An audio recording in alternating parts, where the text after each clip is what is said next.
How can you really know where something was made, or even what it's made of? It's easy to tell with real-life things, but what about the content on our screens? Now more than ever, verified authenticity is critical, especially with the advent of AI. That's why a global community, including companies, organizations, and civic leaders, have come together in the Content Authenticity Initiative. The movement's goal is to promote universal adoption of content credentials, the open standard for content authenticity and provenance that can be attached to images, video and audio files, documents, and more. Think of it as a digital nutrition label. Camera and software companies are already including it in their products. You can choose to embed content credentials in your files and make it clear for people to review. You can interact with this icon to see the origin and edit history of the file. Content credentials can be stored in the cloud for added durability. The underlying technology implements the C2PA open standard, and the Content Authenticity Initiative is helping make it more widespread with free open source tools. On top of that, we're working with educators, policymakers, creators, and the industry to speed up the adoption of content transparency. Together, we can create a world with trust and transparency built into what we create, share, and see online.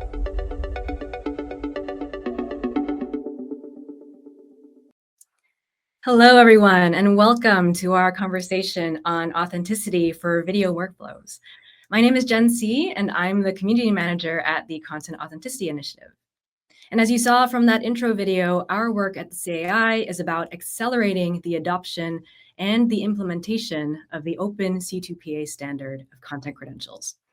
It's that digital nutrition label that tells you the provenance of a piece of content. For example, where it came from, what device was used to create it, whether or not any edits were made to it, whether or not it was generated with AI, and so on. And at the CAI, we work across the content lifecycle to accelerate implementation from content creation to editing to publishing. And we've made significant progress in all of those areas. Camera and phone companies are now implementing the standard to establish the chain of provenance at the moment that a photo or a video is taken. We've supported the integration of this technology into Adobe and non-Adobe software to record edits made to files and allow creators to add their attribution information to their work and protect their work. We've seen Gen AI models add content credentials to their outputs by default. And we're seeing increasing implementation further downstream in publishing, in content delivery networks, content management systems, in social media, and more. Now, video is the next frontier for this movement. Gen AI can now produce synthetic videos that are indistinguishable from camera-captured footage. So if you're a video journalist or a filmmaker or a broadcaster, you might already be concerned with what the future holds for your work when, for your audience, seeing is no longer necessarily believing. At the CAI, we've been thinking about this problem for some time. A few years ago, we developed an open source Dash video player UX prototype. And I'll share my screen now so you can take a look. Just a few mouse clicks. And there we go. So for those of you who don't know, Dash is the video player that a lot of major streaming platforms use. And you can see the label for the content there. So this was created as an example for what the user experience could be like in a video player that supports content transparency. What if content credentials could be attached to video files by cameras or Gen AI or editing tools, and then people could see those labels in the video as it was being played? What if something like this was available on every streaming platform? Since this initial imagining, developers across the ecosystem have continued to build with the C2PA standard and bring us closer to that future. I'm really looking forward to speaking today with our guests who will guide us through a demonstration of each of their products and how they fit together, how they interoperate in a video workflow. And it's thanks to cutting-edge implementations like these that end-to-end content credentials for the video lifecycle are becoming a reality. Before we get started, you'll see a Q&A window to the right of your screen. It looks like a question mark inside of a chat bubble. So feel free to drop any questions for our guest speakers there, and we'll save some time at the end of our conversation to address them. I'm also curious which of you in the audience may already be using content credentials as part of your image or video workflows. So you should see a poll pop up onto your screen now. And feel free to drop in your answer. Without further ado, let's invite Elliot Marris up to the stage. Elliot is our first guest and a production workflow specialist at Sony. Welcome, Elliot. Thank you for joining us. It's great to have you. Hi, Jen. Thank you for inviting me. Happy to be here. So it looks like you're in a pretty special environment. Can you tell us where you're joining us from? I'm actually joining you, and as you probably guessed from my accent, from the UK. I'm here at our Digital Media Production Centre in the heart of Pinewood Studios, just outside of London. This is a space where we test lots of cutting-edge workflows. Once upon a time, that was HDR and UHD, and now it's things like C2PA authenticity in our news camcorders. Amazing. A look behind the scenes. So we're here today to talk about the Sony PXW Z300. It's the world's first professional camcorder with content credential support, and this was launched in July of last year. Can you tell us why Sony decided to lean into implementing the C2PA standard in video hardware and specifically in this model? Yeah, there's no denying that there's been a lot of questions around the future of media production, with topics like generative AI now becoming more and more prominent in our daily production workflows. And nobody has all the answers to that right now.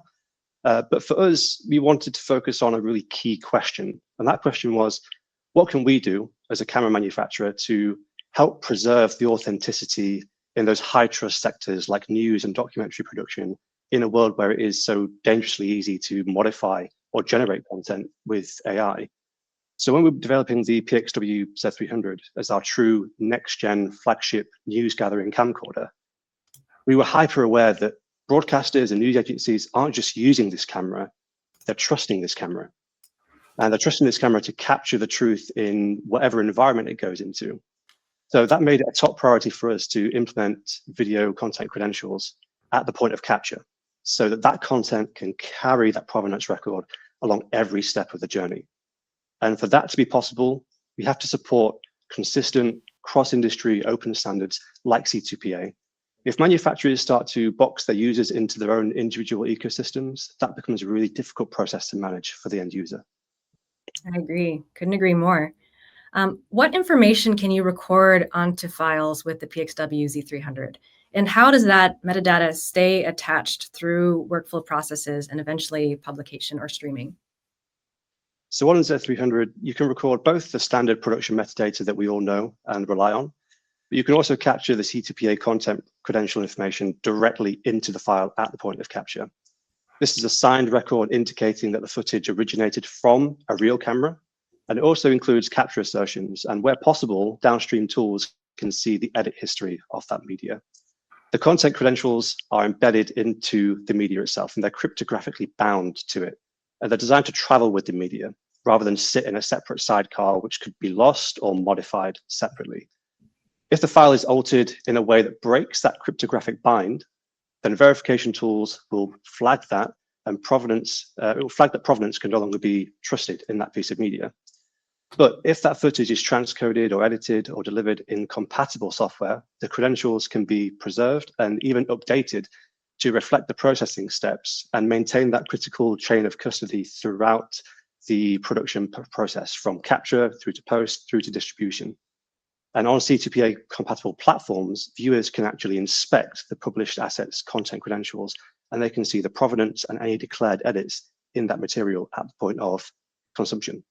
And we're going to see an example of that later on in our demo. What were some of the challenges of implementing this standard for video capture? That's a good question. And C2PA integration for stills came first, but for video, it is a different challenge. Stills is taking isolated still images, but motion pictures is motion pictures, and there's a lot more moving parts, mainly the fact that you're dealing with 25, 30, or 50 frames per second being captured at higher data rates in different video codecs and recording formats. And video signing requires packaging provenance data frame by frame without introducing latency, dropping frames in camera, or increasing the power consumption or heat generation of the camera beyond its acceptable specification.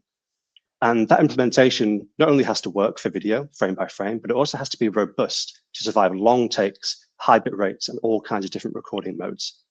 And thanks to some excellent engineering teams inside Sony, we've been able to find a way not just to implement this into our brand new PXW Z300, but also retroactively add that into some of our existing models, which are used in those high trust areas like news and broadcast production. Amazing. And this is not the only Sony camera with C2PA support, as you mentioned, but also there's support in other still image models. Can you tell us what those models are? Yeah, correct. And we recognize that creators, journalists, documentarians are using a wide variety of tools to capture their content, for both video and both for stills. And we've since added C2PA support to some key models in our Alpha and Cinema Line models to support that, no matter what tools the creators are using. There's an official list on our website, but for now, the PXW Z300, the FX3, the FX30, the A7 Mark IV, the A7S Mark III, the A7R5, the Alpha 9 Mark III, the A1, and the A1 II all support C2PA for video. Amazing. Besides hardware, Sony has a number of other implementations of this standard. Can you tell us about how Sony uses the standard across products and services to both write content credentials onto files as well as display them? That's a really important point for us because we are not just making cameras, we're also providing some infrastructure links in between. And a really obvious example of that is in our cloud collaboration platform, C Media Cloud. And that now supports content credentials, enabling users to both view the content credentials whilst managing and distributing their content and collaborating in the cloud.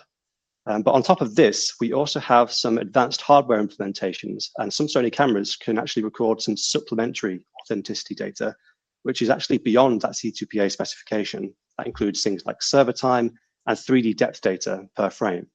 And that can help professional or enterprise users further assess whether a captured video or still is likely to be genuine or if it's been modified. Tell us a bit about Sony's collaboration with the BBC's Research and Development Department. What was involved in that partnership, and what were some of the key takeaways from that work? So Sony collaborated with BBC's R&D department. We focused on establishing and testing and proving a practical standards-based workflow that tackles that growing challenge of manipulated or entirely synthetic content by proving provenance of news-related video and still images. We worked within the wider C2PA initiative to test and demonstrate an end-to-end C2PA compliant workflow. And we produced one of the first real-world use cases, which we demonstrated publicly at IBC in 2025. During an accelerator demo, we actually included an example that combined both genuine footage and AI-generated elements into one single deliverable. And we showed how both publishers and the audiences can use that provenance data to check if the content was captured by a real camera, who published that content in the first place, and if it had been manipulated, and ultimately help them to make an informed decision about the content they're watching and if they can trust that themselves. We learned a lot during that project, and the main thing that we learned is that video provenance is realistically achievable, but it needs to be a true end-to-end workflow. And for that, we need content credentials to be embedded at the point of capture and not after. But what's really important, and what we really learned from that process, is that the whole thing needs to be easy and seamless to each user at every step of that production journey. Let's see it in action. Elliot, would you like to demo capturing video with the PXW Z300? Yeah, of course. If I take the stage, I can now show you the PXW Z300 in action. So this is our model here. And what I'm going to do is just quickly show you what it looks like to the end user, to the camera operator. It's really important that the C2PA integration does not add any extra steps for the camera operator. If I switch to this view here, you can see the camera menu, and you can actually see a little bit of the behind the scenes of what I'm shooting with over here.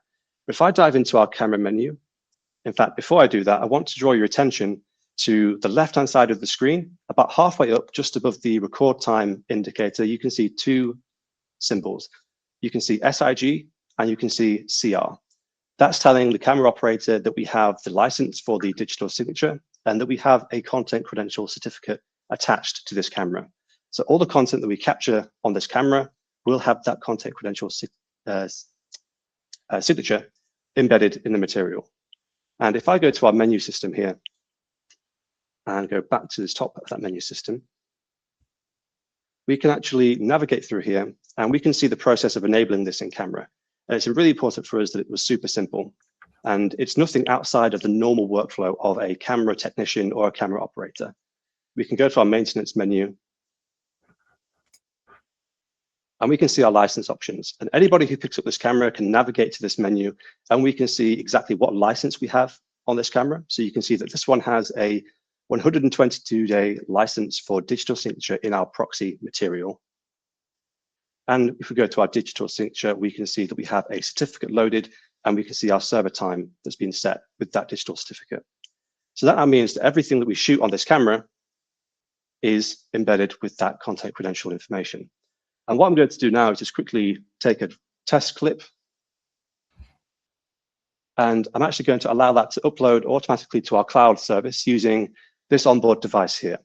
This isn't required for the C2PA workflow, but it makes it really, really easy. This file is being transmitted by this portable data transmitter, receiving from the camera, and as you can see, it's now uploading to our cloud service. I'll change my screen again.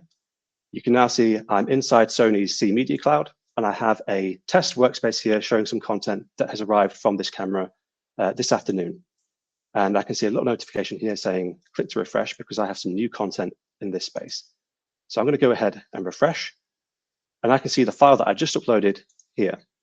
And right now it's processing because we just uploaded it to the cloud. But if I go down to this right-hand side in C Media Cloud, I can scroll down and I can see all our standard production metadata. But if I go even further, I can see content authenticity. I can see the camera app name, and I can see that the certificate belongs to Sony Corporation, and I can see when that certificate expires. That's the end of this quick intro to the workflow. As you can see, it really doesn't change a lot for the camera operator, and that metadata can be passively inserted and actively viewed at every point that you need to downstream. Amazing. Elliot, thank you so much for showing us that. Very, very cool. Before we invite our next guest up to the stage, let's just check in on the poll. So we see, do you currently use content credentials in your image or video workflow? 38% of you say yes, 62% of you say no. It goes to show that there's still a lot of work for us to do at the CAI in making this technology ubiquitous so that everyone is using content credentials. All right, let's move on to our next guest. Joining us next will be Francis Crossman. Francis is the Principal Product Manager for Premiere at Adobe. Let's welcome Francis up to the stage. Hi, Jen. Thanks for having me. Thanks for joining us. Great to have you. So tell us about content credentials in Premiere. Right now, they are supported in Premiere, the beta version. How does it work? So if you were to take a video file like the one that Elliot just recorded that has content credentials and you import it into Premiere, what information can you see? And then what information can you add to that file on export? Yeah, so we actually have a very basic implementation in the generally available app right now. And what's coming in beta is to add identity information. So what you can do right now is you bring in a file and we will scan it to see if there are credentials attached. And if there are, we'll read them.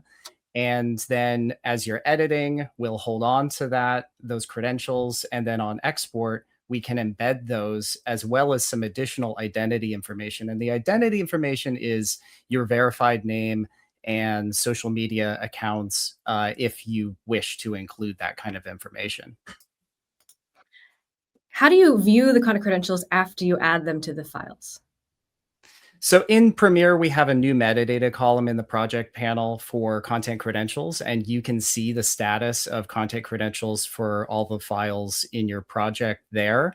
But really the best way to fully inspect files is to actually go to the inspect website, drop your file on there, and then you can see all of the information, including all the chain of provenance and edit information and ingredients if they're included in the manifest.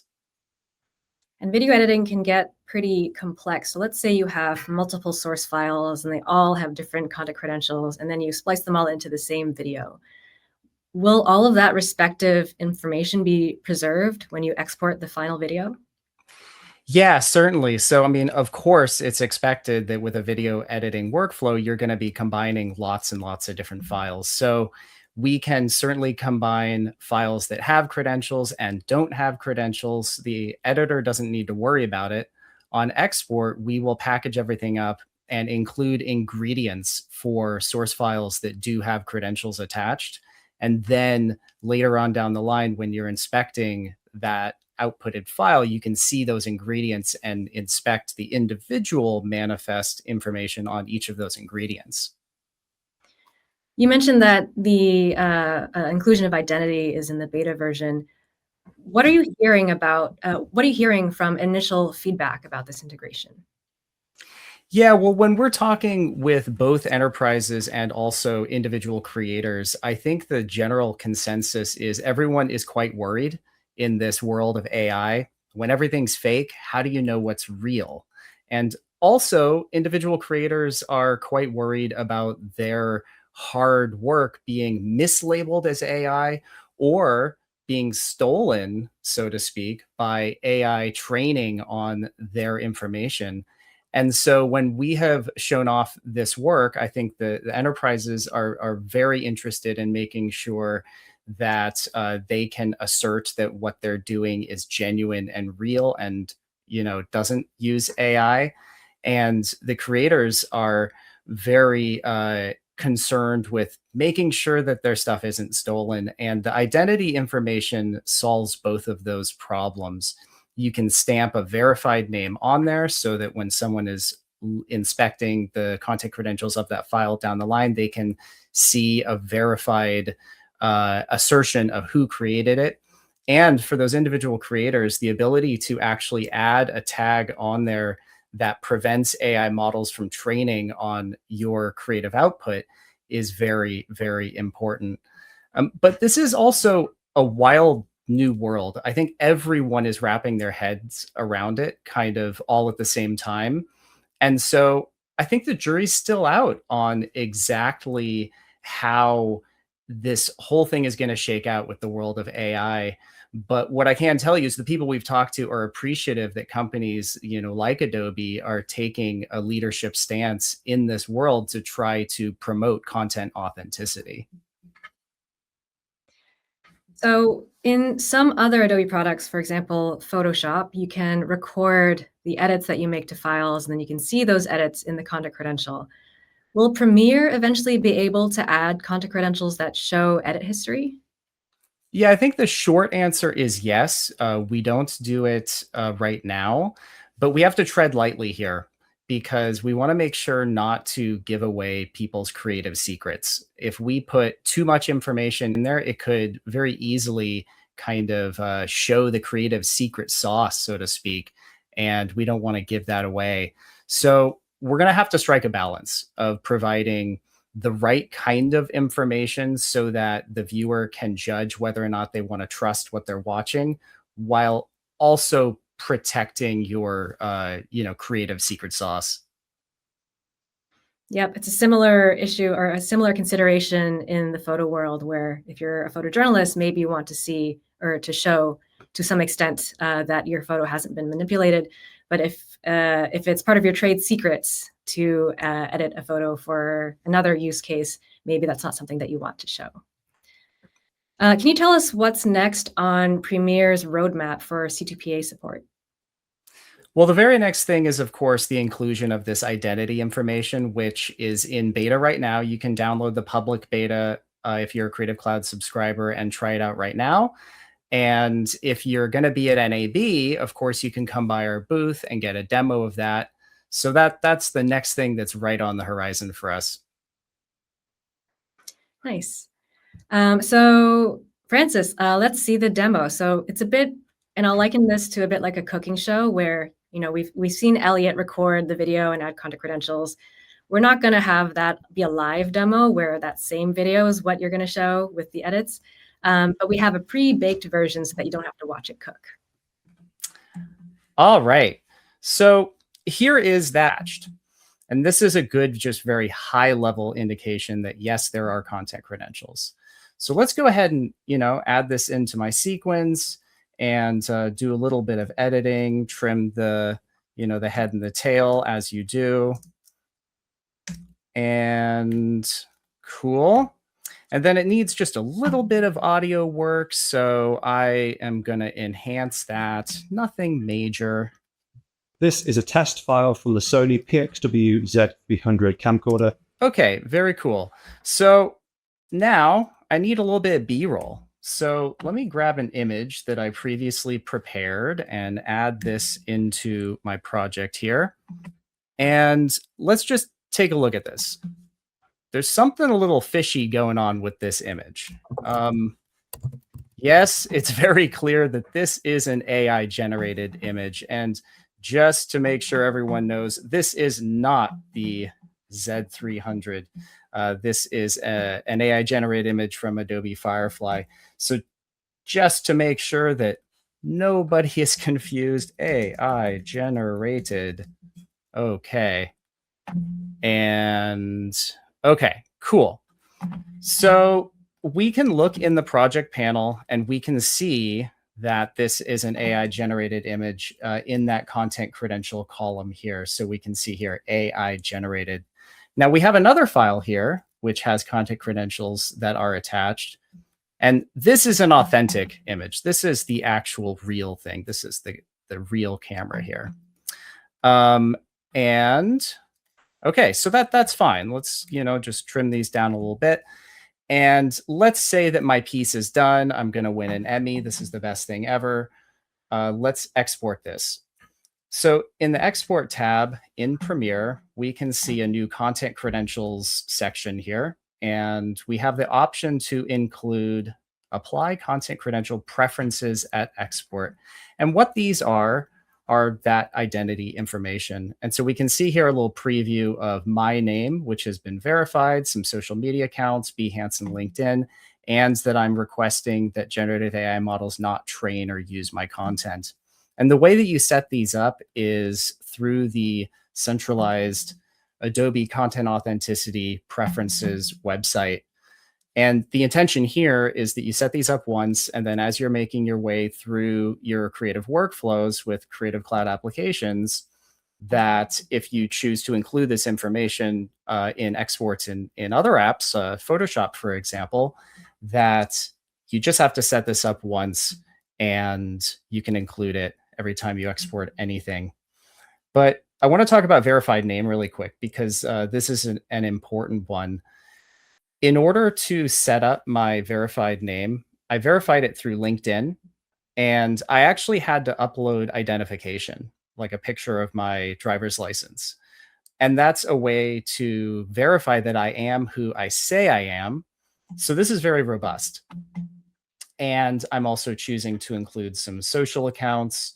And again, down here, I request that generative AI models not train on or use my content. This is very important, even if you're not using any AI in your in your export, or if you're not using any sources from, like a camera like the Sony Z300. You could choose to apply this to every single one of your exports if you wished, just to protect your creative brand.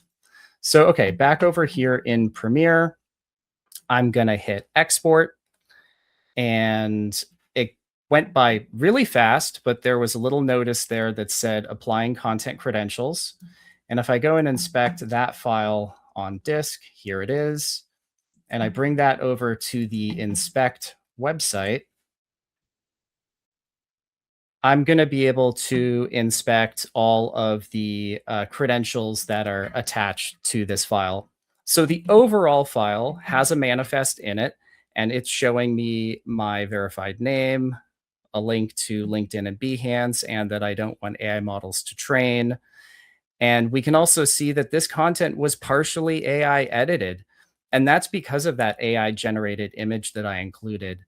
We can see the app and the company that created this, and a little bit of information about actions.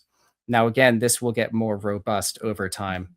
If we inspect these ingredients here, we see the original Sony camera here from Elliot, and that it was recorded by Sony Corporation, and that the file was created, and that's it.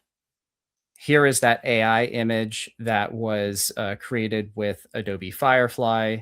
Here is the real image that was created in Photoshop. And so this is a great way for you to really inspect and get that nutrition label, so to speak, to figure out what is actually inside that file that you're watching. So we're really excited to get this out into the hands of our customers. Again, a basic implementation is in fact already out there now, but this inclusion of identity information is in beta now, and you can get a demo at NAB if you want to come by our booth. All right, back over to you, Jen. Thank you so much, Francis. Really cool to be able to see the different ingredients that go into a piece of a video file, and to see the different ingredients in the final baked dish, so to speak. Let's go on to our next guest. So we have Kenneth Warmuth joining us. Kenneth is a media engineer and project manager at WDR, and his team has developed a C2PA-enabled player for HLS streaming video. Welcome, Kenneth. Hi, Jen. Good evening from Germany. Yes, thank you for joining us later in the day. So we have a pretty international audience joining us. And so for those of us who may not be familiar with what WDR, Westdeutsche Rundfunk, and ARD, I'm not going to try pronouncing that one. That one's too long. Can you explain what those two organizations are and what your role is within them? Yeah, ARD is definitely the long version, too long version. WDR was the pronunciation perfect, so it's called Westdeutsche Rundfunk. And yeah, WDR is one of Europe's largest public service media companies, and it is a core member of the ARD. So the ARD is a German consortium of several broadcasters, and it is we produce a nationwide news media content for TV, radio, and online. And WDR in his role has primarily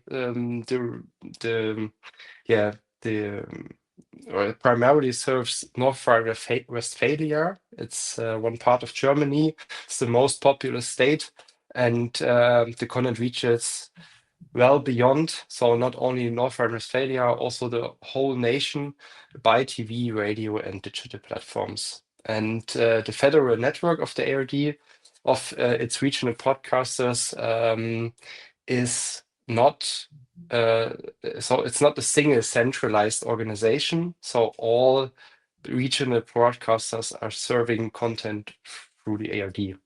And within this structure, WDR is the largest by members, staff, budget, and so on.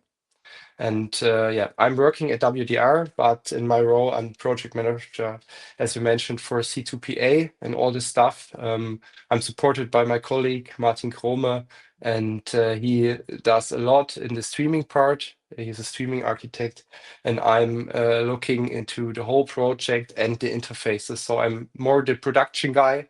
So I have more to look into the production area. Really cool.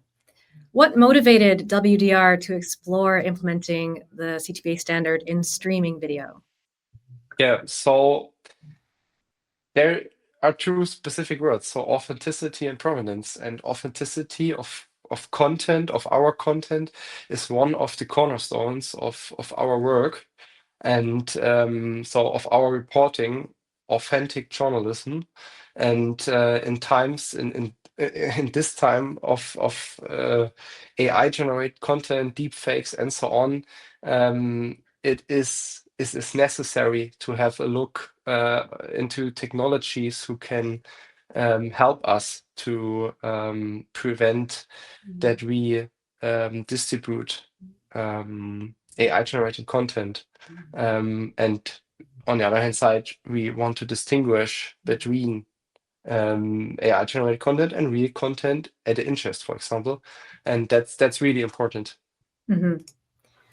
Are there any specific examples of deepfake video impacting WDR's journalism work? Yeah, we about 1.5 years ago, we got some issues during the post-production. One of our cutters mentioned that something in the video he is working on is not right, and we have a little verification team. They had a look on the video, and it was from the Ukraine. The Ukraine war with Russia, and there was a street with tanks, and the tanks were the AI generated part in this clip. And now we have to think about what could happen if we did not notice that, or he, the cutter, did not notice that, and then we publish this, and later on someone says, okay, here I have the same street without tanks. How can you explain this? And that's was a really critical situation. But yeah, we are happy that the cutter saw that something is wrong with the video file. Mm-hmm. Why was HLS streaming the place to start? So I'm I'm working in a little team. It's called Competence Center for Audio and Video, especially for streaming. So streaming is the main subject, or distribution is the main subject of our team. So we thought, okay, the whole chain is really complex, starting in the camera, going through the post-production tools, and then publish and distribute it. So we said, okay, let's have a look on the last step. How can we explore the spec and implement it into our streaming workflow? And HLS is our main distribution protocol. And so that was the decision where we said, okay, let's make a proof of concept. Mm-hmm. Are viewers able to see provenance information during live streams or just broadcast replays? So currently, or at the moment, we only can do video on demand.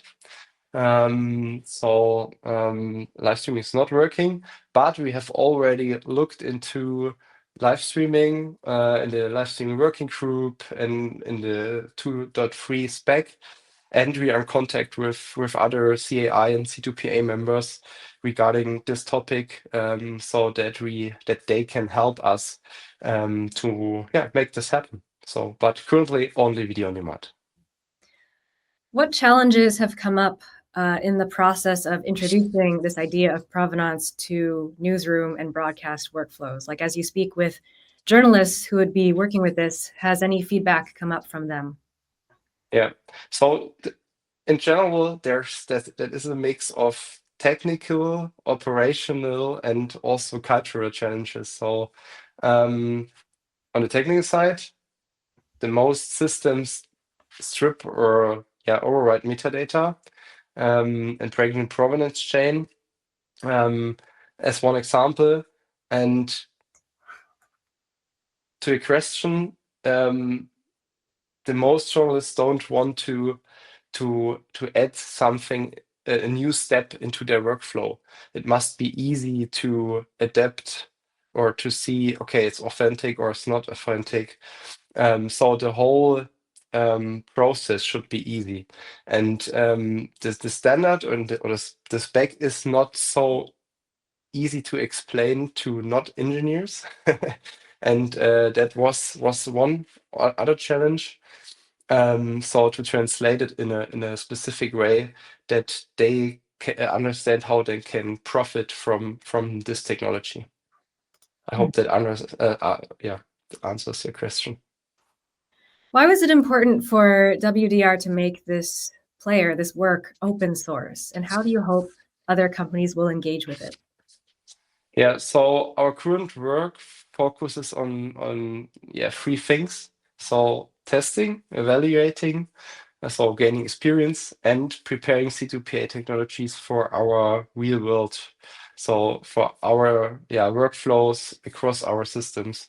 And with these goals, we also want to gather insights and we want to share them with the broader ecosystem, because we are a community and we want to give something back. We learned a lot during our work on that. And so that C2PA gets on the street, it needs that we can provide something open source. And as part of this commitment, we said, okay, let's publish our C2PA SJS implementation as open source in our GitHub repository. That's amazing. Thank you for all you're doing. The more that this is out there, the better for everyone.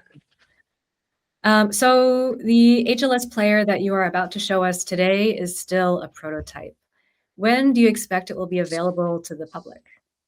Yeah, so that's a good question. We're currently working on that. We did user research on, or user interviews on our first implementation, the implementation which I will show in a couple of minutes.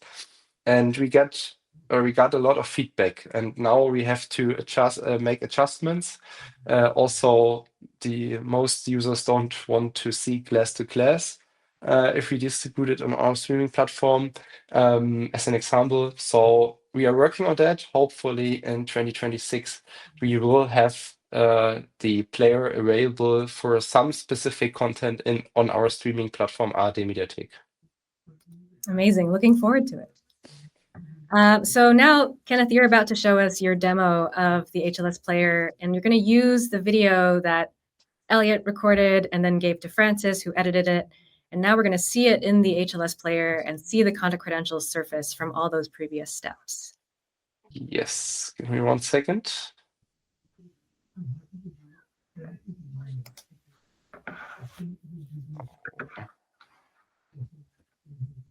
Now you should be able to see it. Right? Okay, perfect. So now here is our player. So it's the same player we are using on our streaming platform, and I have the video from Elliot and Francis. I can play back the video. This is a test And file if from we the Sony click PXW here Z200 at the end, we camcorder, also totally see equipped with the the C2PA AI generated image and the real Sony PXW Z300. And you see the CR icon in the upper right side. So I can click on the icon, and now I get the history of the content, so the provenance chain. And in the first step, there you see the video, the first video clip, and then the generated image from the Sony camera, then the real image of the Sony camera.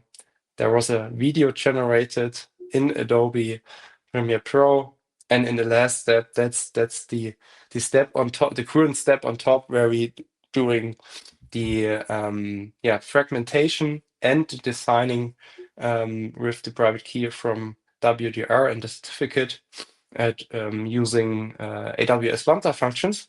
And there's more information. So in this overview, I also seeing the content credential, and if everything is right, then we have a blue one, and if there is something bad, that icon or this area is red.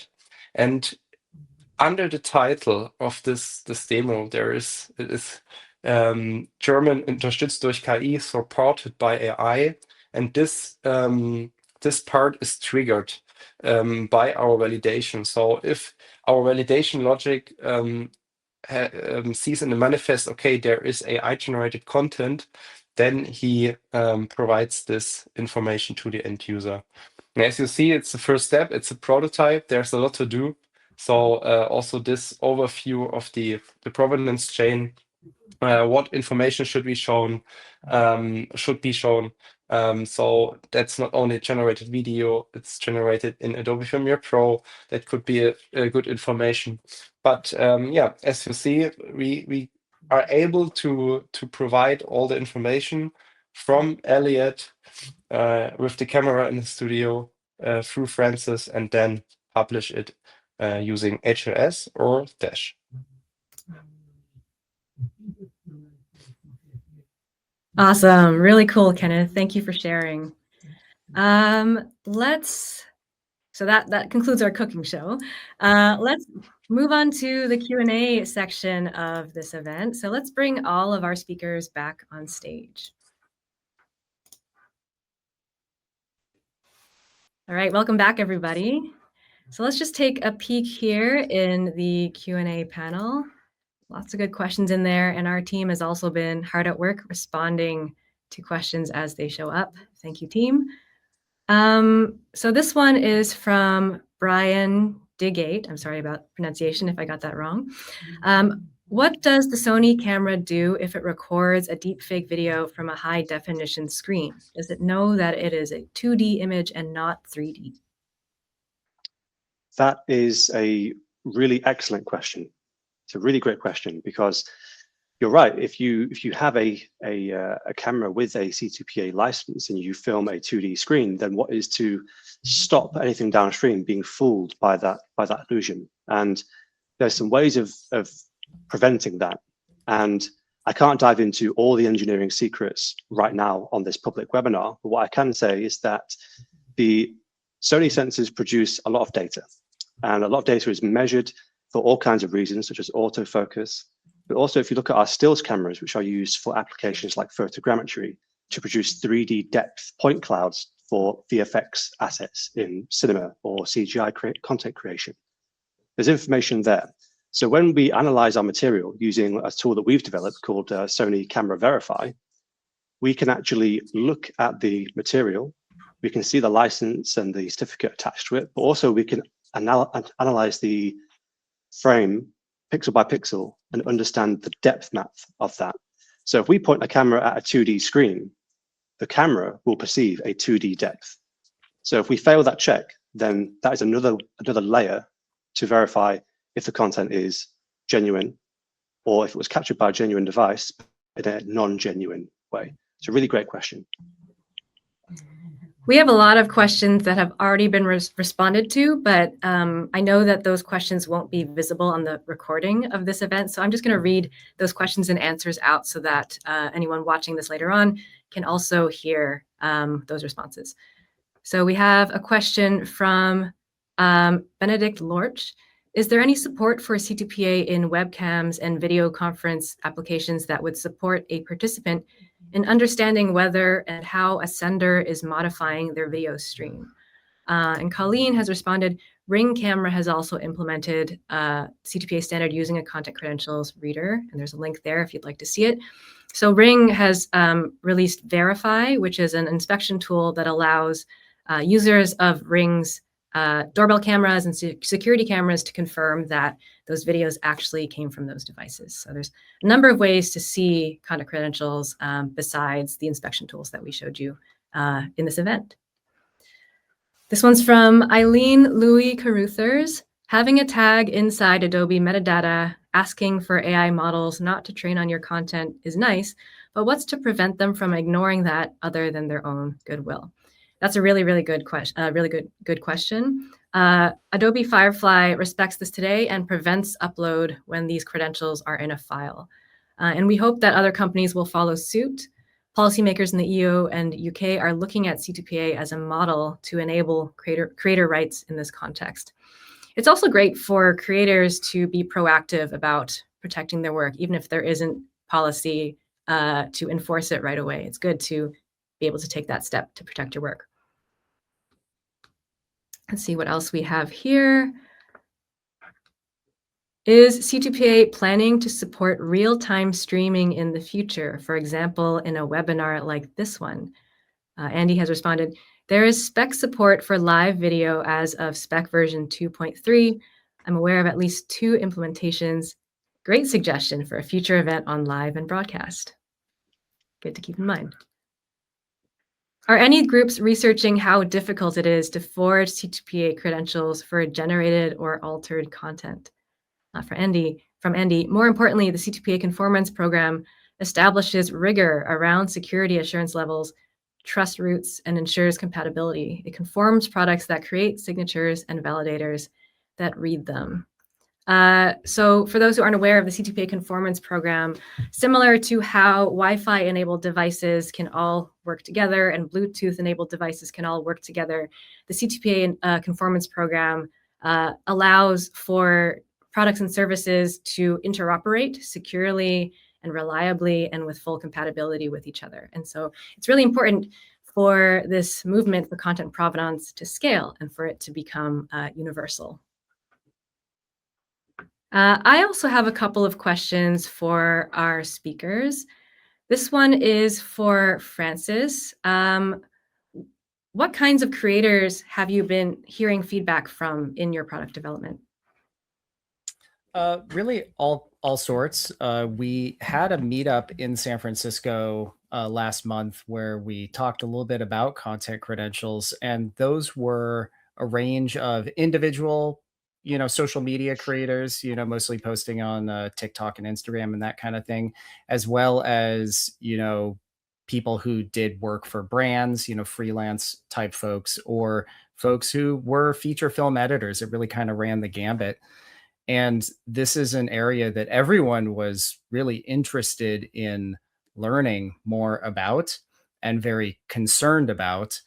And I think that, as I sort of stated before, they were just very appreciative that, companies like Adobe and Sony and WDR are really taking leadership here and trying to guide the rest of the industry on the right path of navigating this wild world of AI. Yep, everything's developing so quickly. It's fantastic to see people at the forefront of making things better for everyone. I've got a question for Kenneth. What's next on WDR and ARD's roadmap for C2PA implementation?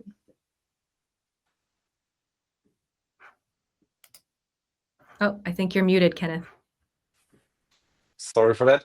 So we have different plans regarding different areas. So if I'm going back to the player, we have a user research part 2. So if we made the adjustment and then have the player in our on our streaming platform, then we will do some kind of survey below the player to gain some experience about the perception of the implementation. We definitely want to be conformant with the player, so that we also can provide cork identity assertion validation and implement that. And also on the other side, in the signing service. So we are currently working together with DTrust and DEBU on a signing service. And the signing service has also been conformant. And in the last step, we also have a look in the production, and we hopefully will do some proof of concept with a smart production workflow. Yeah, so that are the 4 main goals for this year. Nice. I've got another question for everyone. So what would you say are the biggest challenges in preserving content credentials between capture devices, editing tools, and distribution platforms? Who wants to start? Maybe I can jump in, since I represent the middle of the problem, where I think that's actually where the bulk of the problem stands. And that is that if the camera is including the credentials and then everything downstream of the camera doesn't also read and pass those credentials through, then it's not going to make it out to the player. So this is an industry-wide problem that everyone needs to get on board, and everyone needs to take it seriously. And so we're relying on a lot of different companies. You can think of all the different companies involved to get something from capture all the way to playback. Everyone is going to have to be reading that C2PA content credentials, holding on to it, and passing it through in the correct manner. So I would say right now, that's probably the biggest challenge. Yeah, I definitely agree with that. So the persistence of metadata across the whole ecosystem and every transformation step. So ingest, edit, export, published, distribution. That's necessary. And I want to add that, for example, from my side as an yeah, member of a public service media company, we need some support for bigger and the common container formats like MXF. That's definitely necessary. We are working with MXF, and in this case it was MP4. It's possible, but it's not the right way for our workflows.